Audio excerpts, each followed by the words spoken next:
Pioggia, maltempo, le temperature che si sono bruscamente abbassate. I giorni delle vacanze di Pasqua, per gli albergatori del centro storico, hanno comunque portato il pienone a Venezia.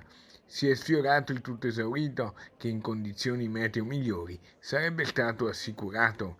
Il direttore dell'Associazione Veneziana Albergatori Claudio Scarpa traccia un bilancio che sorride e guarda oltre. Una Pasqua positiva all'insegna del quasi tutto esaurito. Non siamo andati al tutto esaurito, il tasso di occupazione possiamo definirlo intorno al 90%, ma l'incertezza meteorologica probabilmente ha sconsigliato a qualche turista di venire. Comunque possiamo dirci soddisfatti, la prima prova, vera prova della stagione 2024 è stata superata positivamente e quindi adesso attendiamo i grandi eventi, attendiamo la Biennale, attendiamo il Salone Nautico, il Salone dell'Artigianato, attendiamo il Redentore, tutti quei grandi eventi che rendono grande la nostra città anche dal punto di vista turistico ed economico, non solo culturale. C'è grande attesa da tutto il mondo per la 60ª esposizione internazionale della Biennale d'Arte, diretta da Adriano Pedrosa, che porterà visitatori in città da tutto il mondo.